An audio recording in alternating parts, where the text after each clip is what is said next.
ini sambil setting-setting ya, teman-teman ya. Ini soalnya saya lagi di kampung.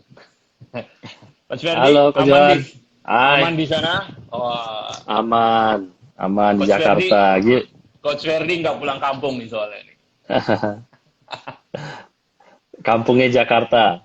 Kampungnya Jakarta betul, betul, betul, betul. Saya lagi pulang Eh, kampung teman-teman. Saya sama Pak Kunardi kampungnya sama. Kita tunggu Pak Kunardi gabung dulu. Oke. Oke, Pak Adam nanya bahas apa? Hari ini topik kita adalah soal bandar ya sih. Oke. Jadi kita akan bicara soal bandar, fakta tentang bandar ya. kita mau Pak Kunardi ngucapin udah selamat Imlek dulu nih buat yang ngerayain. ya buat yang lain ya. Mudah-mudahan tahun depan rezekinya semakin berlimpah, makin cuan. Ya, tahun macan. Ya, Tahun macan, macan makin saya cuan. saya sionya Halo, ini macan ini. halo, halo. Hei, Pak Gun. Ya, Waduh, Kyung Hee. yang gini pakai buat Kyonghi dulu, teman-teman yang Kyonghi, merayakan. Kyonghi Pacai. Weh, Oke. Bro Ferdi, Kyungki nih ya, pakai baju merah. Iya, saya juga tadinya pengen Iya. baju merah, cuman baju merahnya cuma satu, udah habis dipakai. Ya, celananya merah nggak kelihatan. Acaranya. Ya, selamat Oke, merayakan tahun mantep baru nih. Imlek Udah. buat teman-teman yang merayakan. Yes. Selamat merayakan. Ya, Tahun kita macan ini makin cuan semua ya. makin Amin. cuan, asik. Macan, makin cuan. Ya, Oke, gimana? Kita mau ngobrol apa nih? Bro Fer, Ya, silakan. Jadi oke, tadi ya. siang udah keliling-keliling ya jadinya ya, udah berkunjung ya. Kalau saya cuma berkunjung ke rumah mertua sama pulang ke rumah orang tua. Dua rumah. Masih dapat Ya, angpau nggak nih? Mas, udah enggak. Puji Tuhan masih dikasih. Oh, Hebat. oh, asik. Bilang suruh transfer aja gitu kali bro ya. Kita nanti cari angpau nih, itu aja di market. Cari angpau di market. Ya, ya, Nah, ya, ya. lebih gede angpaunya. Ya. Nah, oke. Kalau kalau Silakan bro. malam hari ini, topik hari ini kita mau ngobrolin soal bandar nih, fakta bandar. Ya, soalnya kan Ya, eh, di market ya, para investor, para trader itu pasti banyak banget yang sering ngomongin bandar ya. Aduh, ya. sahamnya jatuh dimainin bandar. Aduh, sahamnya terbang tinggi dimainin bandar. Jadi pokoknya ada sesuatu yang naik tinggi atau jatuh dalam, pokoknya gara-gara bandar ya. Pokoknya semuanya bandar yang disalahin. Ya. Nah, mungkin gue mau nanya Pak Kunardi, Pak Johan nih, gimana nih soal bandar ini? Apakah betul ada bandar di dalam pasar modal? Nah, nah, ini favoritnya, ini tema favoritnya Pak Johan nih. Silakan Pak Johan. Nanti saya tambah-tambahin aja. Ya, karena menarik sebenarnya. Karena mungkin begini nih, saya mau cerita begini dulu nih, karena teman-teman mungkin yang ngikutin kita, member kita atau mengikuti akun IG kita, mungkin tahu bahwa kita eh, apa namanya kita belajar dari Mr. Edward Lee, mentor kita orang Filipina yang punya pengalaman trading 50 tahun, terus hari ini fund management ya, menjadi fund manager, punya 40 orang tim tradernya. Jadi mereka ini kan boleh dibilang mengelola dana yang sangat serius lah ya. Pasti jumlahnya sangat besar sekali. Nah, dan waktu kita belajar sama mereka, kita at least buat saya ya, saya nanti Pak Kun boleh cerita pengalamannya, tapi saya itu saya saya mereka nggak pernah sama sekali nyinggung soal bandar. Ini bikin saya bingung soalnya ya. Awal-awal kita belajar, kita nanya, terus kita bilang apa ya istilah bandar, apa yang mereka bisa ngerti soal bandar, big player, ya. Mereka bilang ada big player, but nggak harus jadi concern, nggak harus jadi fokus kita melihat apa sampai kita harus sampai fokus pada big player itu gitu kan. Ikuti aja pergerakan harga, volume dan sebagainya, analisa teknikal, analisa fundamental. Mereka sama sekali nggak banyak nyinggung. Dan nggak ada tuh istilah yang boleh dibilang sama dengan bandar. Seakan-akan bandar menguasai gitu. Nggak, bagi mereka nggak seperti itu. Nah, di sanalah saya sadar bahwa berarti apa yang kita percaya tentang bandar ini di Indonesia itu banyak yang merupakan mitos. Gitu. Bukan merupakan sesuatu yang benar gitu ya. Kita ini sebenarnya pasar tentu jadi mungkin kalau mau menjelaskan soal bandar itu tergantung. Kata bandar ini kan ada orang yang mengartikannya sebagai pemain besar, oke? Tapi ada orang yang mengartikan kata bandar ini sebagai orang yang mampu mengatur apapun di market gitu ya. Ini dua hal yang berbeda. Kalau pemain besar itu jelas ada ya, pasti fund management ya, yang mengelola dana, misalnya pengelola dana asuransi ya, dana-dana reksadana misalnya kan, itu institutional player, itu jelas pemain besar ya kan, beda dengan kita yang retail. Jadi ya pasti ada, dan memang kalau pemain besar melakukan beli maupun jual itu punya pengaruh yang signifikan terhadap pasar, itu benar. Dan sebenarnya bukan cuma di saham kan, di bisnis apapun kan pasti ada pemain besarnya gitu ya. Nah, tetapi yang dimaksud sebagai bandar kadang-kadang tuh adalah orang yang aslinya tujuannya tuh memanipulasi ya, memanipulasi dengan harga saham sehingga mereka mendapatkan keuntungan. Nah, kita bilang ada juga yang seperti itu, benar, tapi tidak. Itu adalah itu kalangan minoritas, bro. Orang-orang yang yang benar-benar bandar, yang kerjanya memanipulasi perdagangan, itu nggak banyak seperti itu. Gitu. Dan overall sebenarnya kita harus tetap fokus pada analisa teknikal, fundamental. Kalau di HBC juga memperhatikan analisa sentimennya gitu ya. Nah, itu yang harus kita lakukan daripada hanya fokus memusingkan bandar saja. Ini nanti kita bahas lebih dalam lah, sambil teman-teman mungkin mau siap. Tapi boleh dibilang ingin kasih background seperti itu. Pak Kun, silakan Pak. Oke, thank you. Menarik. Ya, kalau saya simpelnya aja, saya berpikir secara logika, secara logik ya. Saya merasa bahwa banyak teman-teman yang di luar sana yang sedikit-sedikit bandar, selalu bicara soal bandar, apapun menyalahkan bandar dan sebagainya.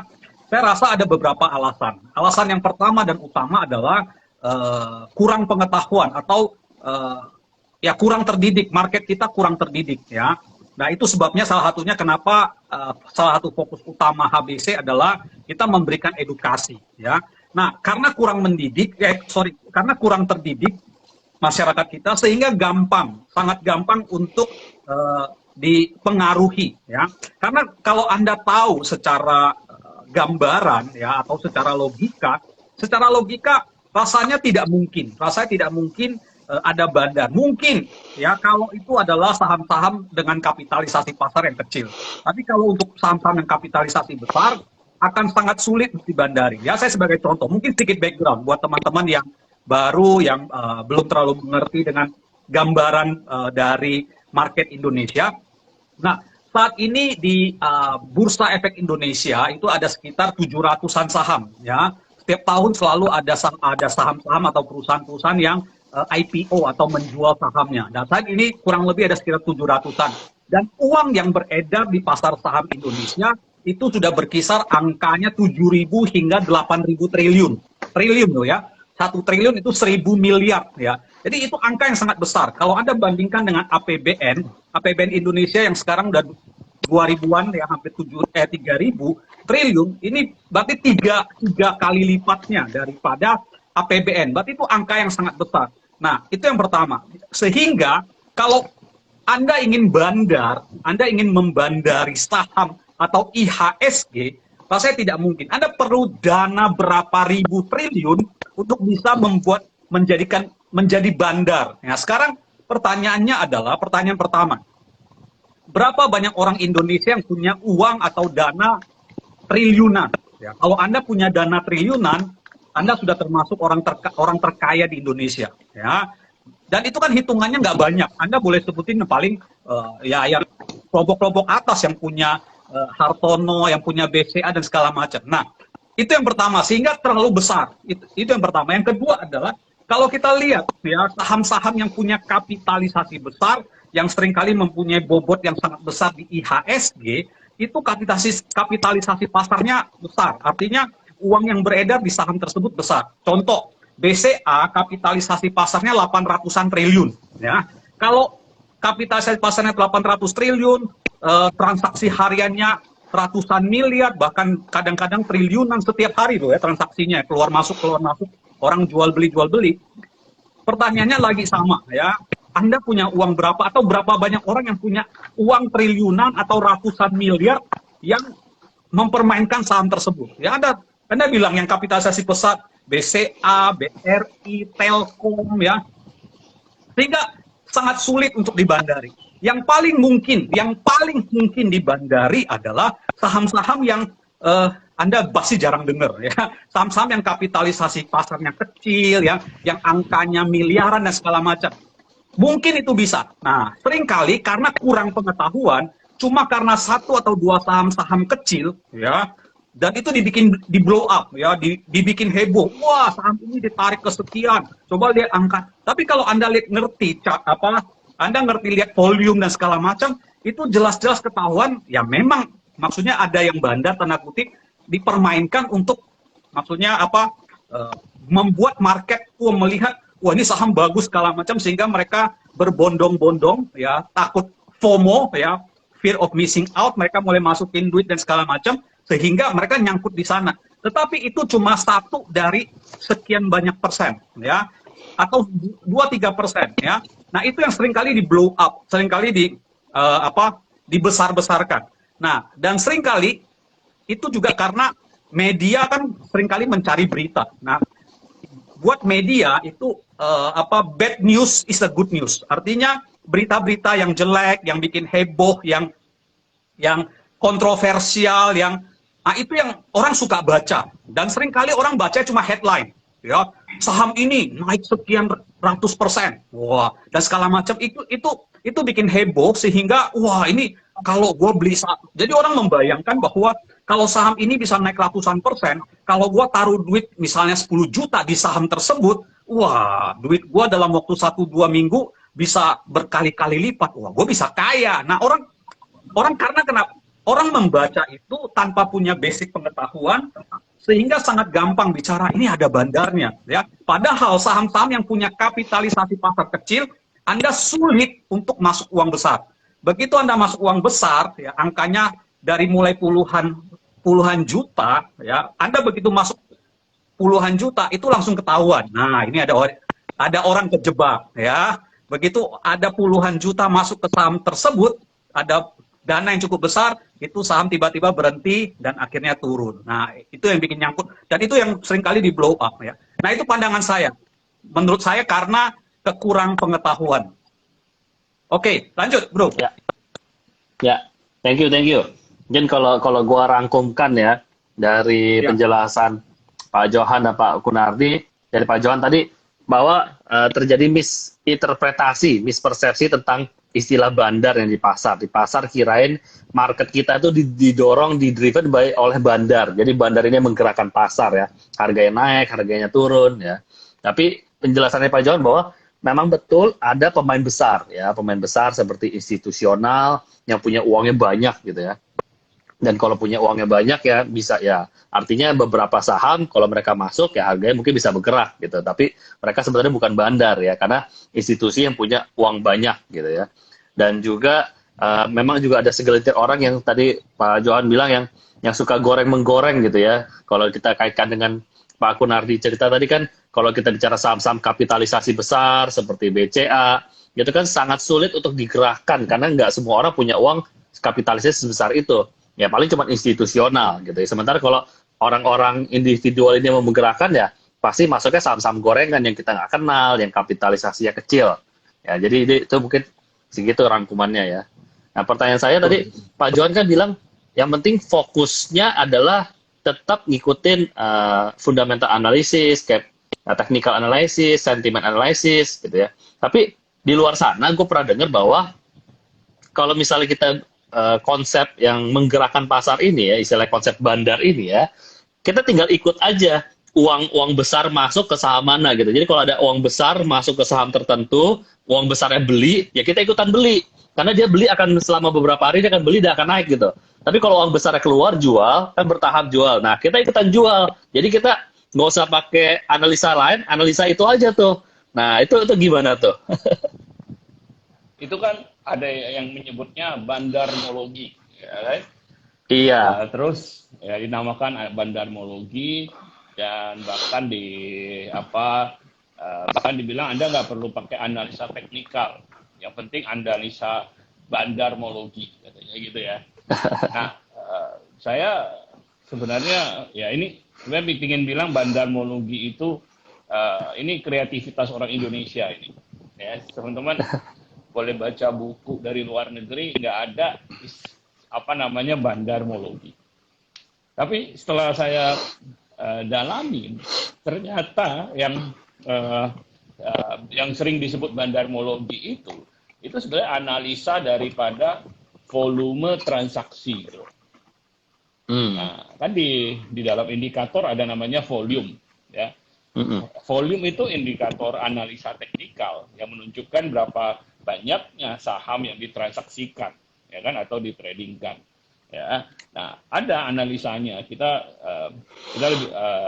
lebih suka sebut itu ada yang nyebutnya itu VPA, Volume Price Analysis.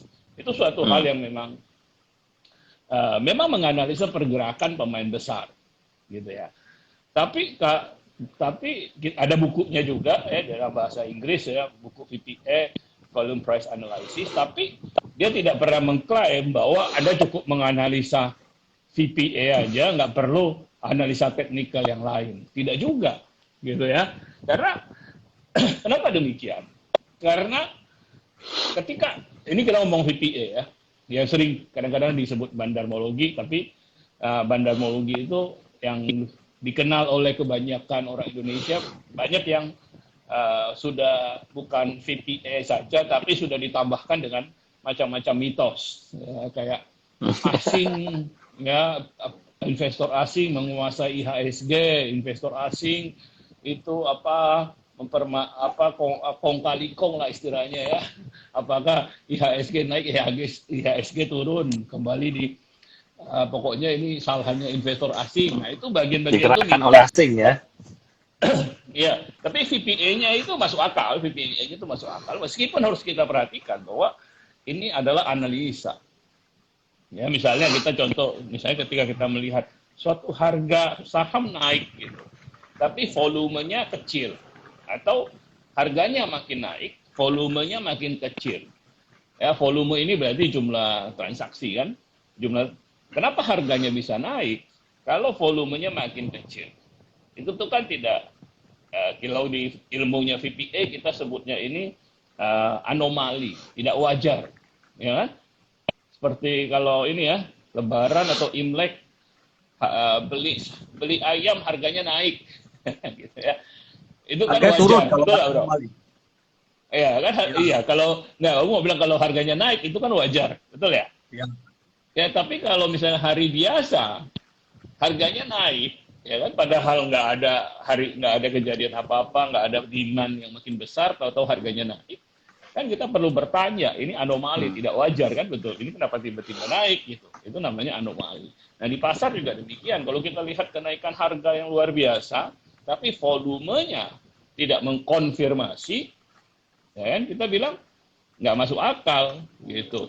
Itu anomali gitu. Nah jadi selalu kalau misalnya ilmunya sebenarnya kalau misalnya kita lihat candle-nya panjang, baik dia hijau maupun merah lah ya, naik maupun turun. kita harus bisa kita harus bisa harusnya bisa melihat ada volume yang besar di sana. Ya kan? Kalau volumenya nggak ada, lah, tapi harganya naik, kita mesti hati-hati, kita mesti bertanya. Ya, kebanyakan, nah masalahnya kebanyakan kita kan, kebanyakan trader pemula hanya melihat harga tuh, nggak lihat volume. Makanya kadang-kadang bisa terjebak, gitu kan. Nah, jadi kalau melihat VPA, membahas VPA itu suatu hal yang valid sih menurut kita. Cuman ada banyak mitos yang kemudian ditambahkan menurut saya. Nah, itu yang kita harus filter ya. Kalau nggak masuk logika jangan diterima. Ya, yang bilang asing mengendalikan IHSG gitu ya. Nah, again, jangan kita bilang bandarmologi, malu kita karena ya ilmu saham ya teknikal ya, fundamental ya kan. Yang mologi yang lain itu anggaplah bercanda gitu ya. Jangan seakan-akan ditanggapi serius, ini ilmunya gitu loh. Ya, again ambil dan teman-teman dan satu hal catatan adalah analisa volume pun teman-teman itu tetap sebagai dugaan ya. Kita membuat kesimpulan, kita tuh tidak tahu apa yang sebenarnya terjadi kan gitu. Kita tidak tahu, oh ini pasti harganya lagi digoreng, kita juga nggak tahu kan. Kita hanya bisa menduga, itu tetap sifatnya dugaan. Ketika kita melihat ada pemain besar masuk atau keluar sebagai itu sifatnya dugaan, bukan seakan-akan ini pasti nih gitu ya. Kita harus mengerti itu bahwa ini adalah dugaan. Ya memang ada orang tadi kita bicara ada oknum misalnya, sebenarnya dengan kita melihat volume transaksi kita bisa tahu tuh. Ada yang kita suka sebut strateginya pump and dump. Harganya digoreng naik gitu ya, dengan cara ya itu maksudnya ya, karena biasanya nilai transaksinya kecil, dia bisa aja dipartisipasi menjadi partisipan utama lah ya dari transaksi itu. Jadi harganya dia yang jual terus dia juga yang beli misalnya ya. Jadi harganya naik harus di situ. Kemudian ketika banyak orang tertarik masuk, dia bisa jual. Itu namanya pump and dump. Ada orang-orang yang melakukan itu, memang. Ada oknum-oknum lah yang melakukan itu. Tapi again, tidak harus menjadi fokus kita. Nah, mungkin itu sih. Ya, Pak Kun boleh silakan tambahkan. Ini soalnya panjang lebar nih kalau ngomong bandar itu. Seru. Monggo. Karena pasar sudah terlalu lama dibombardir sama cerita-cerita dari mereka yang percaya dengan bandarmologi. Jadi seakan-akan. Jadi kan kalau Hitler kan ini kan juga hampir sama kayak politik kan. Suatu kebohongan kalau diceritain terus-menerus itu akan menjadi kebenaran karena orang menjadi percaya. Nah, ini sama ya, kurang lebih sama. Ketika bandar diceritakan terus-menerus ini bandar dan segala macam, orang jadi percaya ya. Kalau kita bilang self-fulfilling prophecy. Jadi lama-lama kita misalnya kita ngomong ya, saya ini bego, ini saya sial, kalau Anda ngomongin terus yang negatif, itu akan jadi kejadian ya, self-fulfilling prophecy. Nah, kembali kalau saya menyoroti misalnya ya, kata Pak Johan, asing menguasai IHSG ya. Kalau sekian tahun yang lalu atau kita katakan sebelum tahun 2015 itu sangat mungkin ya. Nah, saya mau bicara soal data ya. Memang sebelum tahun 2015 asing menguasai 70% dari peredaran uang di Bursa Efek Indonesia. Karena kenapa? Pertama, karena Indonesia belum banyak orang Indonesia yang sadar atau ngerti soal saham, sehingga lebih banyak orang dari luar negeri lebih banyak masukin uang, sehingga mereka menguasai. Ya. Tetapi sejak 2015, terutama mulai dari November 2015, ketika OJK dalam hal ini Bursa Efek Indonesia meluncurkan program Yuk Nabung Saham, ya, itu perlahan tapi pasti itu investor-investor lokal itu mulai menguasai market. Kalau Anda lihat secara data, ini saya bicara soal data, ya, bahkan kalau Anda lihat sekarang ini dalam waktu 1-2 tahun ini, kenapa IHSG tahun 2020 ketika kita kena corona itu turun sampai di bawah 4.000, kemudian di bulan Oktober, November, Desember itu IHSG naik tinggi, padahal Anda kalau lihat data itu dana asing belum banyak masuk ke Indonesia. Itu yang bikin IHSG naik tinggi itu investor lokal. Bahkan yang lebih ini adalah para milenial. Ini luar biasa sebenarnya. Ini fenomena baru ya. Fenomena baru para milenial tiba-tiba banyak masukin uang, pengen belajar soal saham dan sebagainya, itu bikin IHSG naik tinggi. Nah, sekarang IHSG ketika berada di angka 6 ribuan, padahal dana asing belum banyak masuk ya. Dana asing belum banyak masuk. Jadi sekarang porsinya dana lokal itu sudah menguasai hampir ya, katakan 60% dari perdagangan saham di Indonesia. Jadi kalau sekarang atau hari ini Anda bicara bahwa IHSG dikuasai asing, buat mereka yang ngerti Anda diketawain ya. Jadi sekarang justru lokal yang menguasai asing ya. Makanya Anda bisa lihat ya. Anda bisa lihat kenapa sekarang IHSG ini naik sebentar turun lagi ya, naik 2-3% turun lagi. Kenapa? Karena sekarang ini banyak milenial yang trading. Para milenial ini kan buat mereka untung 2-3% jual. Sehingga sebuah saham ketika dia mulai naik 2-3%, mentok 5%, mereka jualan, begitu rame-rame jualan turun lagi. Nah, itu fenomena uang kecil yang jumlahnya banyak ya. Tapi kita mengharapkan nanti justru dana-dana asing yang besar mulai masuk supaya mulai terjadi keseimbangan sehingga kenaikan saham dan kenaikan IHSG itu bisa lebih mantap ya, bisa lebih naik. Itu yang saya soroti sih. Sehingga kalau Anda bicara soal bandar secara logika, Bapak Ibu, secara logika ya tidak masuk akal ya. Kecuali sekali lagi ya, kecuali saat mereka cuma mempermainkan 1-2 saham atau beberapa saham kecil ya, dan sebenarnya not worth it ya. Kalau Anda cuma meributkan saham-saham kecil di mana sebenarnya Anda nggak bisa untung besar ya, cuma untung buat makan siang dan sebagainya, nggak worth it ya. Terlalu banyak energi yang Anda habiskan hanya untuk mencari uang kecil. Sorry to say ya, kita di HBC kita pengen cari uang besar dengan resiko sekecil-kecilnya. Nah, lanjut bro. Oke, thank you. Buat teman-teman yang mau bertanya, silahkan ketik di bagian bawah itu, ada yang logo gambar tanda tanya itu. Teman-teman ketik pertanyaan ada di situ, nanti kita akan baca situ supaya lebih gampang, nanti kita akan jawab pertanyaan teman-teman semua. Jadi silahkan kalau ada pertanyaan, ketik di bagian tanda tanya itu, question ya. Silakan. Sambil saya mau kasih pertanyaan lemparlan lagi gini, kalau teman-teman belum nanya. Teman-teman pokoknya ketik di situ, nanti kita baca. Nah, jadi kan ini pasti persepsi nih, ini soal persepsi.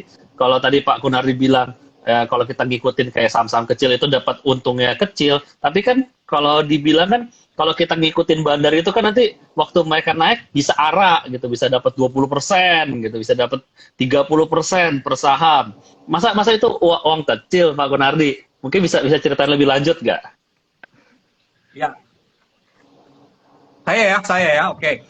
Ya, saya ambil contoh ya. Istri saya kan full time trader. Istri saya full time trader sudah 20 tahun, mulai karir dari analis, kemudian ya, dan dia full time ya. Jadi kalau kadang-kadang dia lagi iseng dulu ya, dia sangat senang ya. Lagi iseng ya, dia seringkali main saham-saham yang arah. Dia bisa setiap hari dapat saham arah ya. Setiap hari bisa dapat 25%, 30%, 20% setiap hari. Anda bayangkan. Tapi lama-lama dia pikir, ngapain cari uang kecil? Karena pertama, untuk saham-saham yang seperti itu, Anda nggak bisa masuk uang gede. Mentok. Anda cuma bisa masukin 10 juta. Ya. Dan Anda masukin dana 10 juta di satu saham, untungnya cuma buat makan siang, traktir teman, ya, makan pizza sama anak-anak. That's it. Ya. Nah, makin lama dia merasa, ngapain gua ribut-ribut cari uang kecil? Mendingan gua cari uang gede, ya. Karena kalau Anda ingin kaya dari pasar modal, jangan cari uang kecil, ya. Uang kecil di pasar modal, ya. Uang kecil di pasar modal cuma seneng aja, seru, excited. Gua dapat 25%, gua dapat 20%, tapi angkanya persennya gede, tapi nilainya kecil, ya. Karena kenapa saham-saham seperti itu, Anda nggak bisa masukin uang besar. Begitu Anda masukin uang besar, langsung ketahuan sama mereka yang monitor saham tersebut, itu saham langsung bisa berhenti dan sahamnya akan turun. Kita sudah banyak kejadian. Ya, gitu. Mungkin Pak Johan mau sharing? Iya, sebenarnya itu kita bicara yang begitu itu sedikit dari market gitu ya. Sekali lagi minoritas kalau menurut saya.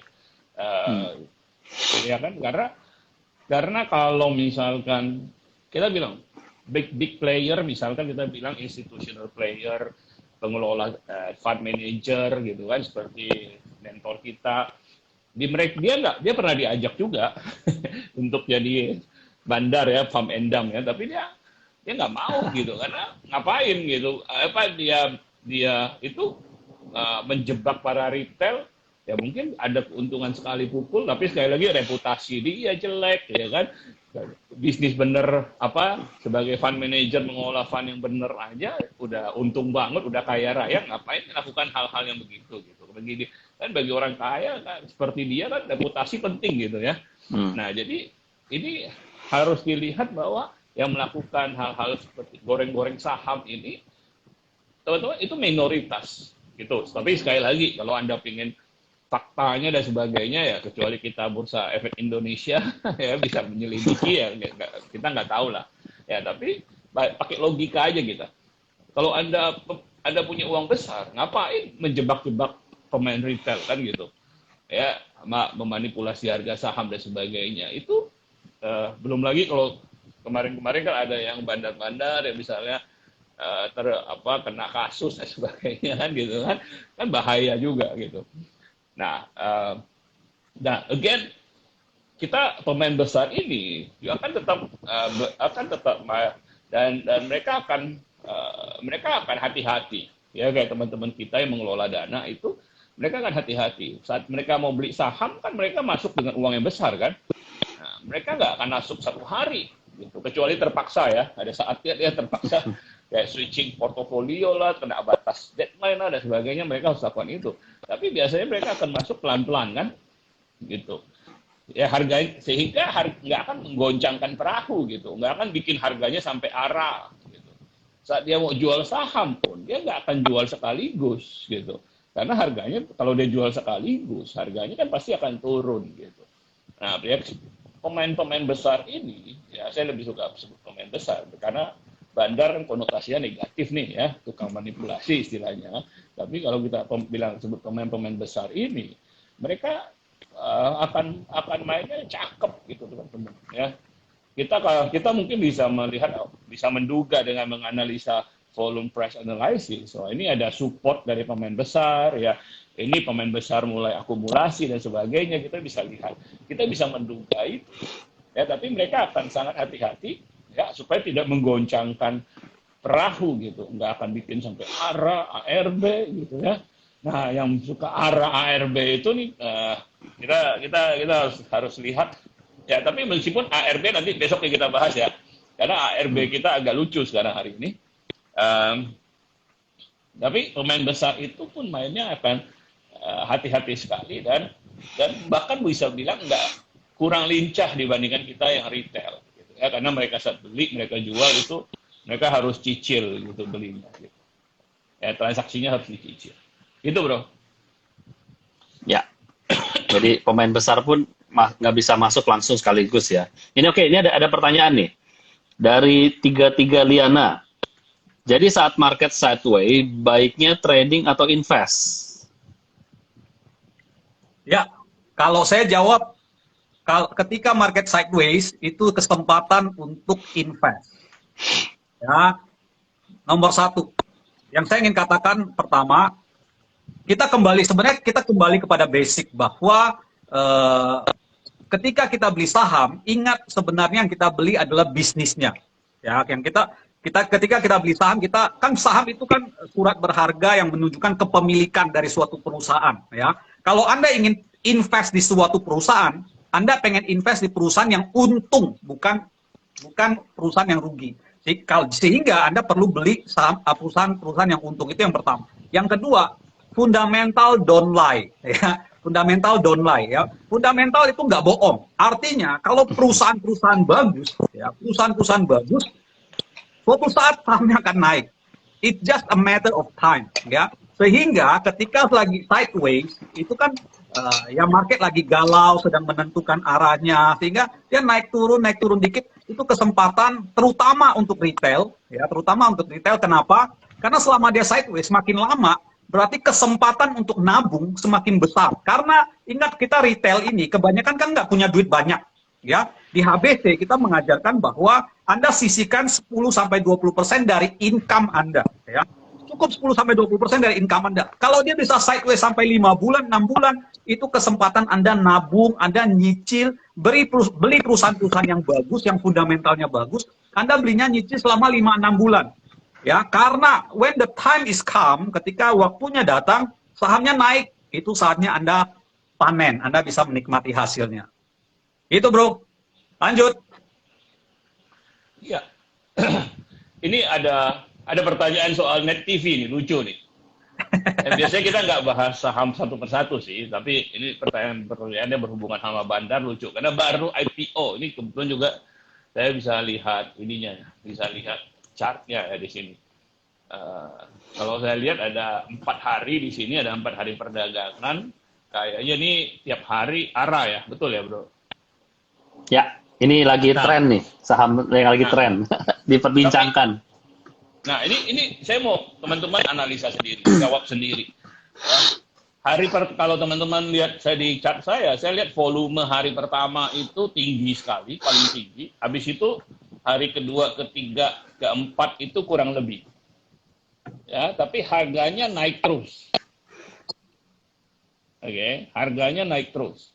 Nah, saya akan bilang ini namanya ini namanya anomali, ya, tidak wajar, dan tanda kutip ya, jadi bukan konotasi negatif. Ini anomali. Kenapa anomali? Karena coba pikir, kenapa harganya bisa naik, ya, hari kedua, hari ketiga, hari keempat. Kalau kita lihat di sana berarti dari ininya berapa tuh ya? Ya kan, setiap hari naik 25%. Ya kan? 25%. Kalau ya artinya kalau volumenya segitu-gitu aja kan berarti nggak ada demand yang meningkat. Ya kan? Kenapa perlu beli harga di atas 25%? Ya, berarti ini antara mungkin orang-orang yang FOMO, ya. Ya kan, ingat kalau Anda FOMO, resikonya nyangkut kan gitu. Karena ada setiap pasar itu kan soal demand sama supply. Demand-nya nggak besar, ya kan? Demand-nya nggak besar. Anda bersedia, tapi Anda nekat beli di harga atas. Nah, ketika supply mulai masuk, gitu kan? Saya kan kalau anggap nih, berarti Anda ingat nih, kalau dari harga, saya nggak tahu dia berapa harga, karena kita nggak terlalu pusingkan yang saham IPO, ya kan?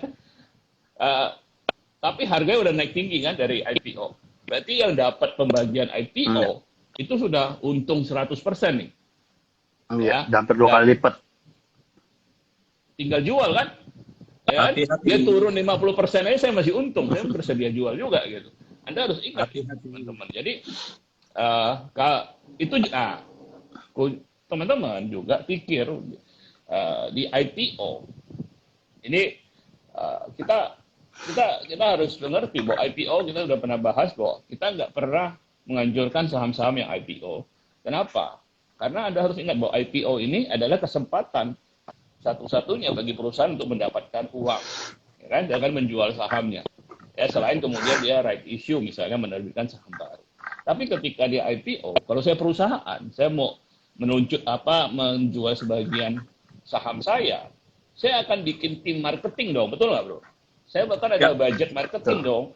Kalau enggak nanti saham saya nggak ada peminatnya, gitu kan? Saya akan marketing sebagus-bagusnya, termasuk juga mungkin saya akan mengcover, ya kan? Awal-awal nih supaya harganya bisa naik gitu. Ya, ini ngomong dugaan ya, kita juga nggak tahu kenyataannya seperti apa, tetapi logika aja bahwa Anda mesti hati-hati dengan saat-saat awal IPO ini. Saya pribadi akan melihat harga naik, harga turun waktu IPO, ya di awal-awal IPO itu tidak signifikan.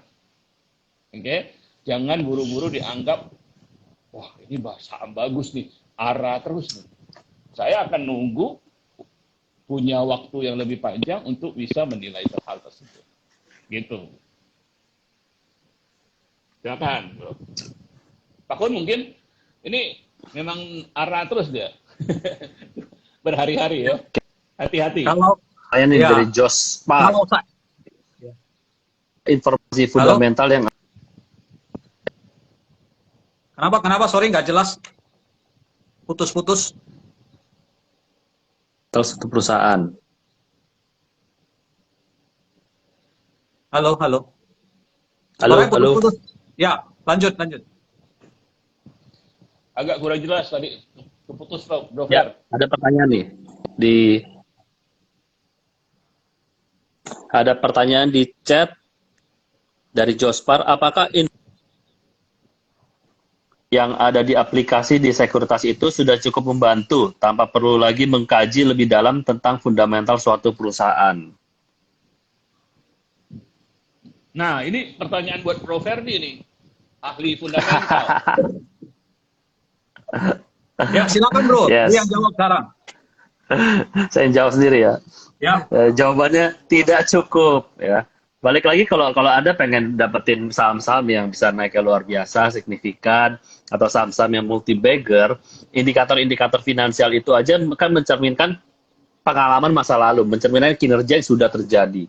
Sementara kalau kita bicara saham-saham yang meningkat 2 kali lipat, 3 kali lipat, itu tidak hanya tercermin dari laporan keuangan, tapi juga strategi apa ke depannya yang akan dia lakukan sehingga bisa melipat gandakan penghasilannya berkali-kali lipat. Nah, sebenarnya itu fundamental yang jauh lebih penting untuk tahu strategi perusahaan ke depannya.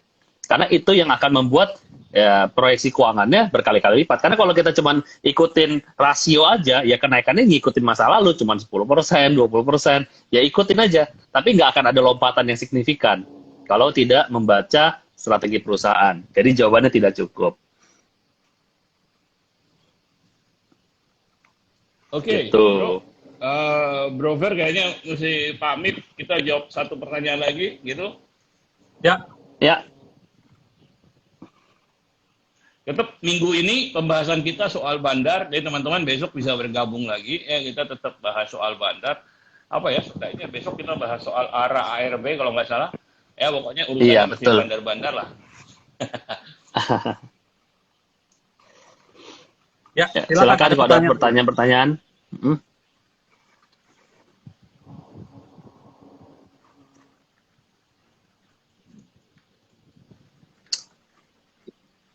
Oke, nggak ada ya, Bro? Ya. Nggak ada ya? Nggak ada. Nggak ada sepertinya. Oke. Ya, teman-teman. Terima kasih sudah bergabung dengan kami di IG Live-nya. IG Live kami di hari Imlek, meskipun hari Imlek ya, gitu ya. Oke, thank you. Dan besok tetap silakan jam 6 kita akan IG Live lagi, silakan bergabung lagi dan pembahasan kita masih soal bandar ya. Thank you untuk partisipasi ya.